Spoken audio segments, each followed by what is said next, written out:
Sadness can be overwhelming or hit you at the most surprising times, triggered by a word, song, or a routine activity.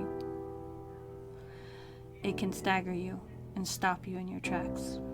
You can have sadness with no understanding of where it is welling up from. I have learned to take these moments as they come and breathe through them and past them, knowing it will come and go like the tide, and there is no answer to fix it. For me, there are two things that comfort me: a hug from my love and the comfort I find in water and nature. During different times of year, there are different aspects of nature that help brighten and inspire my spirit. In the fall, it is the color of the changing trees that capture my attention and lift my spirits with their beauty. In the winter, it is the deep, heavy snows and the silence and calm.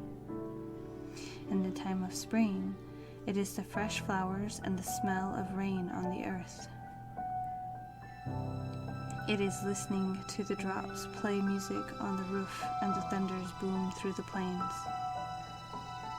In the summer, as it is now, it is the sight and smells of the medicines and the bounty of the earth.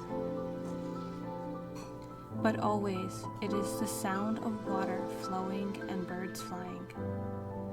One day when my spirit felt low with new loss and my throat felt tight, I went outside and let the wind blow against me.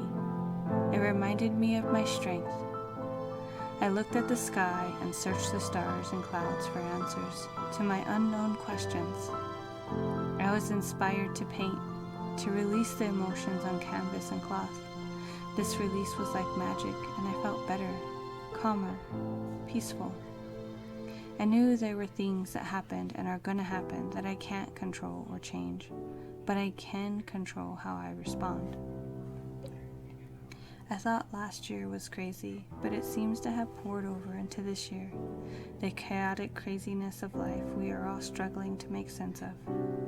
I have found myself stressing and struggling and worrying about the future and where we're going as humans, worrying about my children and husband, stressing over how things might change, and then add grief on top of that.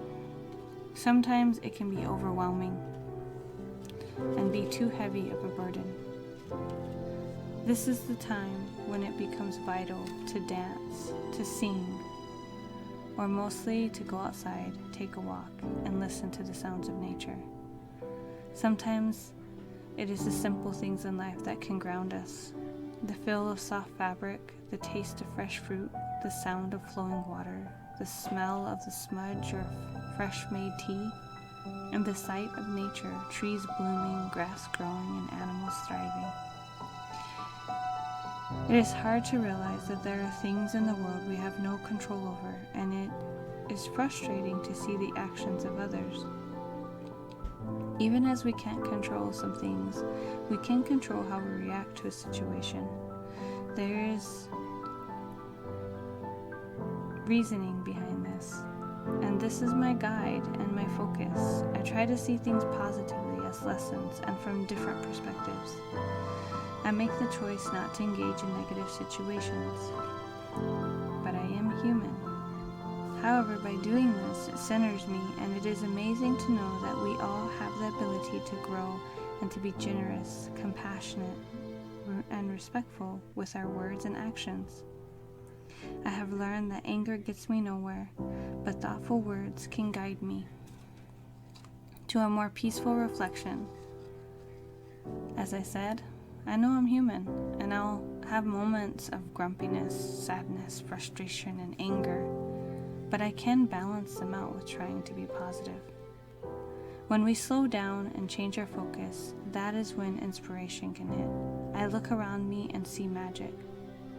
That tree looks like someone's home. The clouds look like they are playing with the wind today. If we can end each day with pride in the things we accomplish, happiness in our words, and kindness in our hearts, then we will realize that tomorrow is a new day with new possibilities.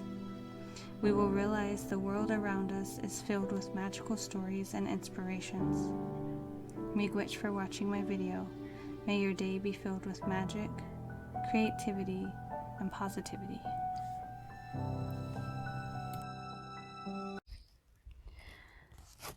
Cries and wails locked away with the aching, burning chaos, with the mantra of string shadowing the grief and loss.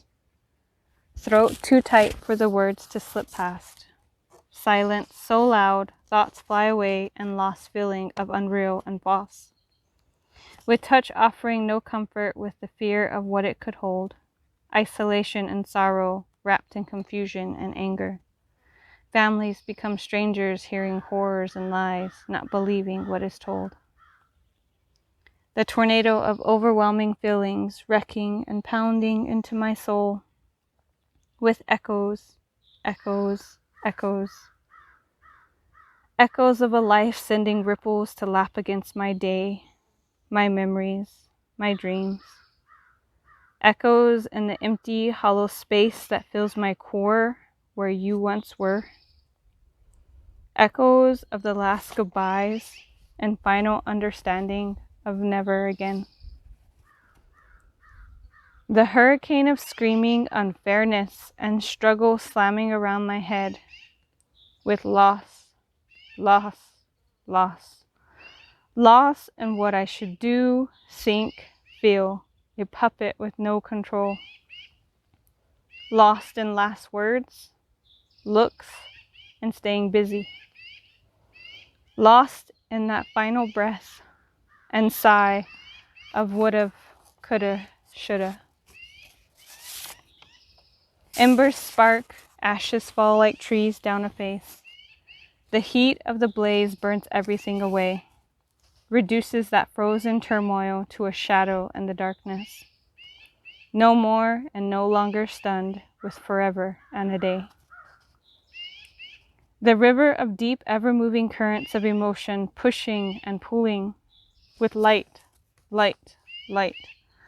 Light flooding the darkness encompassing life. Light shining on once was, unseen and unfelt.